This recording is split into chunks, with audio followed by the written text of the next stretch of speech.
আজকে আমি আলোচনা করব কুম্ভ রাশির পূর্ব ভাদ্রপদ নক্ষত্রের জুন মাস কেমন যাবে সেই বিষয় নিয়ে।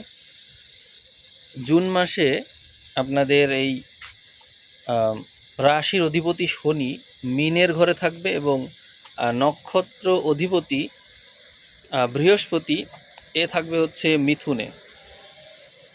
মাসের শুরুতে এই অবস্থা এবং মাসের শেষে রাশির অধিপতি শনিকে আমরা একই নক্ষত্রে মীনের ঘরেই দেখতে পাবো, আর নক্ষত্র অধিপতি বৃহস্পতিকে মাসের শেষে মিথুন থেকে কর্কটে দেখতে পাবো। এখানে পুষ্যা নক্ষত্রে বৃহস্পতি অবস্থান করবে। আমরা আলোচনা এখন শুরু করব। দেখা যাক পুরো মাস আপনাদের জন্য কেমন যায়।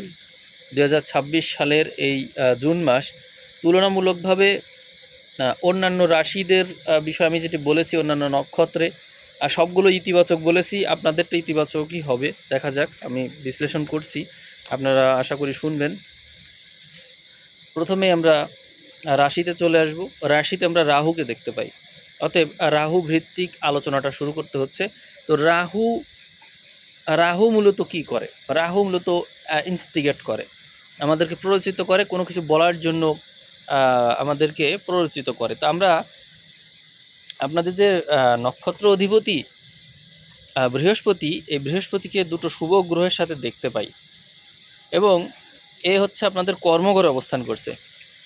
তাতে এতটুকু স্পষ্ট হওয়া গেল যে কর্মক্ষেত্রে আপনি চুপ থাকতে পারবেন না, স্পষ্ট কথা বলার চেষ্টা অবশ্যই করবেন, যেহেতু রাশিতে রাহু আছে। তার মানে কর্মক্ষেত্রে আপনার ব্যস্ততার মাত্রা অনেক বেশি থাকবে, মানে 100% শিওর এই বিষয়গুলো আমি। কর্মক্ষেত্রে আপনার ব্যস্ততার মাত্রা বেশি তো থাকবেই, সেই সাথে অন্যের দায়িত্বগুলো আপনি নেবেন এবং সেই দায়িত্ব পালনকালে আপনার মেজাজ গরম হতে পারে, অন্যের সাথে রাগারাগি হতে পারে এবং আপনি সঠিক পথে থাকার কারণে, আপনার স্ট্যান্ড পয়েন্ট ঠিক থাকার কারণে এবং আপনার সাথে অন্যায় হতে পারে। অন্যায়টা কীরকম? অনেকে থাকে না যে অন্যের কাজগুলোও নিজে করে দেয়, কিন্তু সেই ক্ষেত্রে দোষের ভাগী নিজেকে হতে হয়, এরকম কিছু বিষয় থাকে। যেহেতু শুভগ্রহ, মাত্রাতিরিক্ত শুভগ্রহের সংযোগ কর্মঘরে, অতএব কর্মক্ষেত্রে আপনি সবার কাজই যেন নিজে একা করে দিতে চাইবেন, এরকম একটা বিষয় থাকছে। তো সেখান থেকে রাহুর রাশিতে অবস্থান এবং এই কর্মঘরের শুভগ্রহের অবস্থান আপনার কর্মক্ষেত্রকে শুধু বিস্তৃতই করছে না, অন্যের কাজগুলো করে দেওয়ার কারণে কর্মব্যস্ততার মাত্রা বেশি থাকছে। এই হলো অবস্থা। এখন আমরা দেখব যে এনার্জি কারক গ্রহ রবি মঙ্গলের অবস্থা কি। আমরা রাশির অধিপতিকে পরে দেখছি, রবি মঙ্গল কোথায় যাচ্ছে। আমরা রবিকে দেখতে পাই মাসের শুরুতেই আপনার রাশি থেকে চতুর্থ ঘরে, অর্থাৎ মানসিক শান্তির যে ঘর, সেই ঘরে কিন্তু রবি এবং মঙ্গলকে আমরা পরপর দেখতে পাবো। এর থেকে স্পষ্ট হয়ে যাচ্ছে আমরা যে সংসারে আপনি সময় দিবেন না, মানে আপনার যে ঘর, আপনার যে সংসার, আপনি যদি বিবাহিত হন সেক্ষেত্রে আপনি সংসারকে যেভাবে সময় দেওয়ার কথা সেটি দিতে পারছেন না। আবার আপনি যদি অবিবাহিত হন, তবুও বাড়িতে যে সময়টা দেওয়ার কথা সেই সময়টা আপনি দিচ্ছেন না। এই রবি মঙ্গলের কারকতা থেকে আমরা এটা বুঝলাম, মানে যারা এনার্জি মূলত দিয়ে থাকে তারা কোথায়? তারা আপনাকে বাড়ি থেকে দূরে রাখছে, ব্যস্ত রাখছে, সংসারে সময় দিতে দিচ্ছে না। তাহলে সময়টা মূলত আপনি কোথায় দিচ্ছেন? কর্মঘরে। এখন কর্মঘরে যদি আপনি সময় দেন, তাহলে নিজের কাজ এর সাথে অতিরিক্ত কাজ যুক্ত না হলে তো আর কর্মঘরে সময় দিতে পারেন না। এই হচ্ছে ব্যাপার। কিন্তু সেই অনুযায়ী যে সম্মান প্রাপ্তির কথা রয়েছে, সেই সম্মানটা কি আদৌ আপনার প্রাপ্তি হবে, বা সেখান থেকে সম্মান বা তার সাথে অর্থযোগ, সেই বিষয়টা কি প্রবল হলো, সেটি আমরা একটু দেখি। আমরা একাদশ ঘরে চলে যাচ্ছি। একাদশ ঘরে আমরা শুভগ্রহের দৃষ্টি দেখতে পাই, অর্থাৎ এখানে শুধুমাত্র অর্থই আসছে না, এখানে মান সম্মানের ব্যাপারটাও থাকছে। কিন্তু তারপরেও যেহেতু রাহু রয়েছে, আপনি অতিরিক্ত দায়িত্ব নেবেন। এই দায়িত্ব নেওয়ার কারণে অতৃপ্তির যে বিষয়টা থাকছে, ধরুন অ্যাডমিন ক্যাডারের মানুষ যেরকম হয়ে থাকে, তারা প্রচুর পরিমাণে ক্ষমতা চায়, তারা কাজও করে, অন্যদেরকে দায়িত্ব দেওয়ার ব্যাপারেও অনেক ক্ষেত্রে তারা এগোতে চায় না। আবার মানে নিজেরাই সব কিছু করতে চায়, কিন্তু যখন ছুটি ছাটার বিষয় আসে, অন্যরা যখন তাহলে ছুটি ভোগ করে, তারা যেহেতু সব দায়িত্ব নেয়, তাহলে অন্যরা যখন ছুটি ভোগ করে তখন কিন্তু তাদের আবার কষ্ট হয় যে আমরা ছুটি পাই না, আমরা সারাদিন কেবল পরিশ্রমই করি। এটা তো তারাই নিয়েছে। তো আপনার বিষয়টা কিন্তু এরকমই, আপনি নিজেই দায়িত্বগুলো নিচ্ছেন, আপনি নিজেই কাজ করছেন এবং পরবর্তীতে অতৃপ্তির জায়গাগুলো আপনি নিজেই খুঁজে বের করবেন। আপনি বলবেন যে আমি সবার জন্য কাজ করছি, আমি বড় স্যাক্রিফাইস করছি। আপনি স্যাক্রিফাইস করবেনও, স্যাক্রিফাইস করবেন এইভাবে যে ধরুন কিছু জায়গা আছে যে জায়গায় আপনার দায়িত্ব থাকে, আপনার যাওয়া উচিত, বা ওইগুলো হচ্ছে রিল্যাক্সেশনের সাথে সম্পর্কিত, বিনোদনের সাথে সম্পর্কিত বিষয়, আপনি সেটি করবেন না, না করে নিজেকে সেখান থেকে বঞ্চিত করবেন। আর বিনিময়ে পাবেন কি? অর্থ এবং সম্মান, এই দুটো আপনি পাবেন। কিন্তু এতে আপনার ভালো লাগবে না, এতে আপনি সন্তুষ্ট হবেন না। এতে এতে হচ্ছে আপনার হচ্ছে অতৃপ্তি থাকবে। এখন অতৃপ্তির বিষয়টা কেন আসছে? এতগুলো শুভ গ্রহ তারপর অতৃপ্তির মূল কারণ হচ্ছে রাহু। রাশিতে যদি রাহু থাকে তাহলে অতৃপ্তি তো আসবেই। তো এই হচ্ছে কথা। তার মানে আমরা বুঝলাম যে জুন মাসে কুম্ভ রাশির এই পূর্ব ভাদ্রপদ নক্ষত্রের জাতক জাতিকারা নিজের দায়িত্ব, উচ্চাকাঙ্ক্ষা এবং হচ্ছে পরোপকারিতার কারণে সংসারকে সময় দিতে পারবে না এবং সেই কারণে অতৃপ্তি তার মধ্যে বিরাজ করবে। এছাড়া আর্থিক দিক দিয়ে কিন্তু কোনো সমস্যা নেই, এই দিকটা আবার ভালো আছে। এখন আমরা দেখব রাশির অধিপতি শনির অবস্থা কী, শনি কোথায় এবং কি চাই। শনিকে আমরা সম্পদের ঘরে দেখতে পাই, মীন রাশিতে দেখতে পাই। তো মিনে শনি থাকলে সে তো সম্পদ কারক হিসেবে কাজ করবে। এখন শনি যে নক্ষত্রে আছে, এই নক্ষত্রটা আপনার তারা সাপেক্ষে বিপদ তারায় অবস্থান করছে, অর্থাৎ শনি আপনার বিপদের পূর্বাভাস দেয়। অর্থাৎ নক্ষত্র অধিপতি হিসেবে শনি কিছু বিপদ আপদ আপনাকে ফেস করাবে, আর সেই বিপদ আপদগুলো সম্পদ অর্জন করতে গিয়েই হবে। তার মানে আপনারা জুন মাসে বিপদ আপদের মধ্য দিয়ে যাবেন। কি কারণে যাবেন? সম্পদ অর্জন করার কারণে যাবেন। এবং আত্মীয় স্বজনের সাথেও আপনাদের কিছু বিবাদ থাকবে, তাদের সাথে মিল হতে চাইবে না। যদিও আপনার কর্ম ভালো, আপনার মানসিকতা ভালো, আপনার উদ্দেশ্য সৎ, কিন্তু তারপরেও তাদের সাথে আপনার এই উদ্দেশ্যগত কারণে বিবাদ থাকবে। জানি না তারা কেন আপনার সাথে এই বিবাদটা করবে। এটা আসলে বিপদের লক্ষণ। এখান থেকেই বিশেষ করে সম্পদ আদি এবং আত্মীয় স্বজন এই দিক দিয়ে বিপদ আছে। আপনি সম্পদের ক্ষেত্রে লাইফ রিস্ক না নেওয়াই ভালো। তারপর আমি অষ্টমের ঘরটা একটু দেখছি, আমরা সপ্তমেই ইমিডিয়েটলি সপ্তমের দিকে যদি খেয়াল করি সেখানে কেতুকে দেখতে পাই। আর অষ্টমের অধিপতি তো বুধ শুভগ্রহের সাথে আছে। আপনি মৃত্যুযোগ আপনার নেই, এটি বলা যাচ্ছে। আমরা শুধুমাত্র অষ্টমকে যদি বিবেচনায় নিই তাহলে কোনো বিপদ আপদ আপনার মৃত্যুর কারণ হচ্ছে না, এটি বলা যাচ্ছে। কিন্তু যদি আমরা সপ্তমের দিকে দেখি, তো সপ্তম যেহেতু রাহু কেতু অক্ষে আপনার সংসার জীবন চলছে, রাহু কেতু অক্ষে, এই জন্য আপনার মূল প্রবলেমটা সব দিক ঠিক থাকলেও প্রবলেমটা কিন্তু ওই ইসে রয়েই যায়, সংসারে রয়েই যায়। অর্থাৎ আমি যে বলছিলাম একটু আগেই বলছি যে আপনার সব দিক ঠিক আছে, সংসারটা ঠিক নেই। আপনি আপনার অর্থ, প্রতিপত্তি, খ্যাতি, কর্ম এবং আপনার যে উচ্চাকাঙ্ক্ষা, এর পেছনে ছুটতে গিয়ে সংসার জীবনকে আপনি সময় দিতে পারছেন না, ফলে ওখানে একটু প্রবলেম আছে, দূরত্ব তৈরি হবে, সংসার জীবনের সাথে দূরত্ব তৈরি হবে। আচ্ছা, তো আমি এই বিষয়টা নিয়ে বেশ কথা বললাম। এখন আমরা দেখে নেব যে যারা বেকার আছে, চাকরি বাকরি পাচ্ছে না, বা যারা চাকরি বাকরির পাশাপাশি বা ব্যবসা করতে চাই, তাদের কি অবস্থা, তারা কি আদৌ চাকরি বাকরির দিকে যেতে পারবে কি না।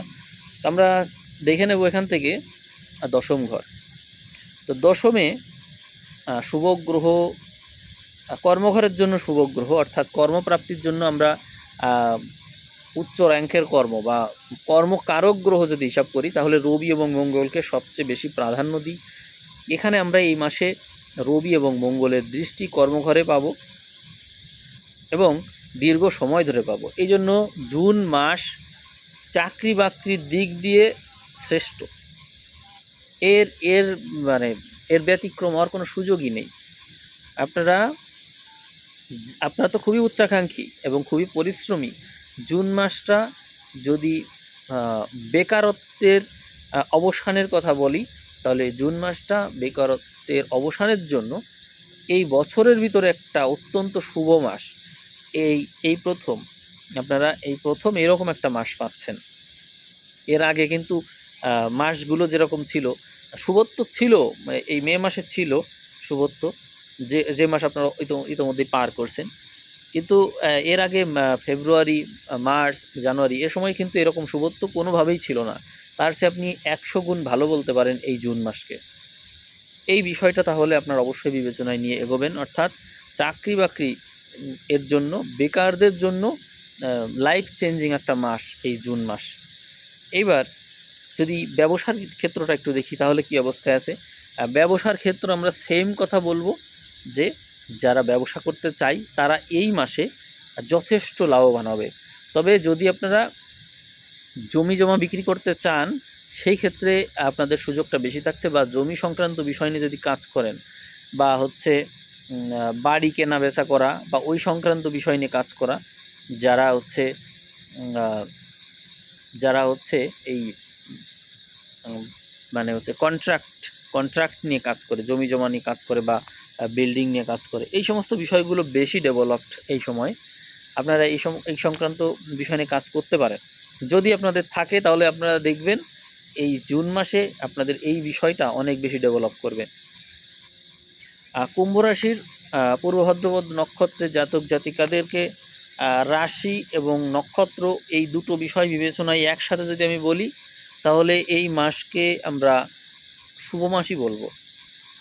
আপনারা আপনাদের যে মানে আপনাদের যে টেন্ডেন্সি সেটা হিসাব করলে আমরা দেখতে পাবো যে রাশিতে রাহু অর্থাৎ উচ্চাকাঙ্ক্ষী আপনারা, পঞ্চম ঘরে এবং ষষ্ঠ ঘরে শুভগ্রহের অবস্থান, এটি হচ্ছে আপনাদেরকে নিজের বিদ্যা বুদ্ধি চাকরি বাকরির দিকে ফুললি ফোকাসড করে রাখবে। অর্থাৎ চতুর্থ এবং দশম এই ঘরে রবি মঙ্গলের কানেকশন, আর হচ্ছে পঞ্চম ষষ্ঠে শুভগ্রহের অবস্থান, এটা নিশ্চিতভাবেই চাকরি বাকরির বিষয়কে ইঙ্গিত দেয়। আর যারা ঋণগ্রস্ত আছেন, যারা যদি ঋণ আপনারা খুঁজে থাকেন, ঋণ খুঁজছেন, ঋণ পাবেন। আর যারা ঋণ পরিশোধ করার চেষ্টা করছেন তারা ঋণ পরিশোধও করতে পারবেন। অর্থাৎ এই বিষয়টাই মানে এই দুই বিষয়ই এই সাপেক্ষে ভালো। ঋণ পরিশোধের বিষয়ে ভালো, ঋণ সংগ্রহের বিষয়েও ভালো। আমরা এখন দেখব বিদেশ সংক্রান্ত বিষয়, ট্যুর বা হচ্ছে বৈদেশিক কোনো বিষয় ভালো আছে কিনা।